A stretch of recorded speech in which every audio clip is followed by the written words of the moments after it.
Hi friends, welcome back to Aadhish சமையல். இன்றைக்கி நம்ம பார்க்க போகிறது ஒரு 5 நிமிஷத்தில் செய்யக்கூடிய ஒரு ஈஸியான ரெசிபி தான் பார்க்க போகிறோம். தக்காளி சாதம் தான் பார்க்க போகிறோம். எப்படி செய்கிறதுன்னு பார்க்கலாம். வாங்க வீடியோக்குள்ளே போகலாம். நான் இப்போ ஒரு கடாயை அடுப்பில் ஹீட் பண்ணி வச்சுருக்கேன். இதில் 4 ஸ்பூன் எண்ணெய் ஊற்றிக்கலாம். இப்போ எண்ணெய் நல்லா சூடாகிடுச்சு. இதில் 1 ஸ்பூன் கடுகு பொரிஞ்சது நம்ம 1/2 ஸ்பூன் பெருஞ்சீரகம் சேர்த்துக்கலாம்.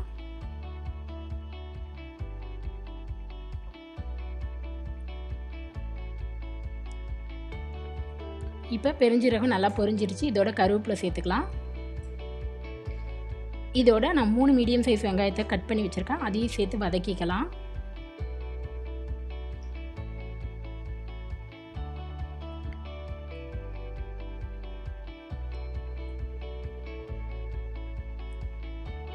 இப்போ நம்ம காரத்துக்கு தேவையான மிளகாய் சேர்த்துக்கலாம். இதில் நம்ம எந்த மசாலாவும் சேர்க்க போகிறதில்ல, அதனால் மிளகாய் எவ்வளோ வேணுமோ சேர்த்துக்கலாம். இதையும் சேர்த்து நல்லா ஒரு 5 நிமிஷம் வதக்கி எடுத்துக்கலாம்.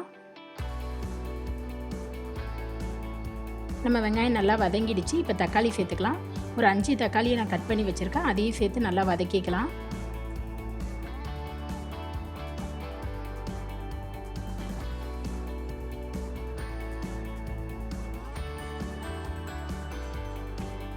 இப்போ நம்ம தேவையான அளவு உப்பு சேர்த்துக்கலாம்.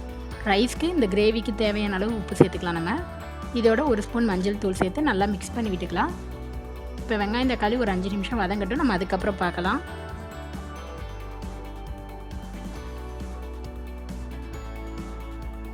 இப்போ 5 நிமிஷம் ஆகிடுச்சு. வெங்காயம் தக்காளி நல்லா வதங்கிடுச்சு. நல்லா குழைவாக வெந்துடுச்சு.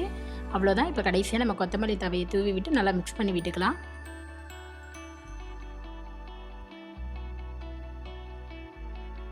அவ்வளோதான், நம்மளோட கிரேவி ரெடி ஆகிடுச்சு. அடுப்பை ஆஃப் பண்ணிடலாம்.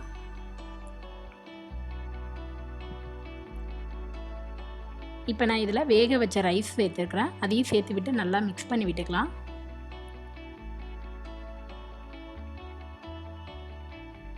நம்ம நல்லா மிக்ஸ் பண்ணி விட்டு அப்புறம் பார்க்கலாம். இப்போ நம்ம ரைஸ் நல்லா மிக்ஸ் பண்ணியாச்சு. அவ்வளோதான், நம்மளோட தக்காளி சாதம் ரெடி ஆகிடுச்சு. இதில் நம்ம எந்த மசாலா ஐட்டமும் சேர்க்க போகிறதில்ல, அதனால் ஈஸியாக ஒரு 5 நிமிஷத்தில் செஞ்சிடலாம். இது ஒரு லஞ்ச் பாக்ஸ் ரெசிபியும் கூட. அவ்வளோதான், நீங்களும் ட்ரை பண்ணி பாருங்கள். உங்களுக்கு இந்த வீடியோ பிடிச்சிருந்துச்சுன்னா லைக் பண்ணுங்கள், ஷேர் பண்ணுங்கள், கமெண்ட் பண்ணுங்கள். மறக்காமல் சப்ஸ்கிரைப் பண்ணுங்கள். நெக்ஸ்ட் நல்ல வீடியோவில் பார்க்குறேன். அது வரைக்கும் பாய்.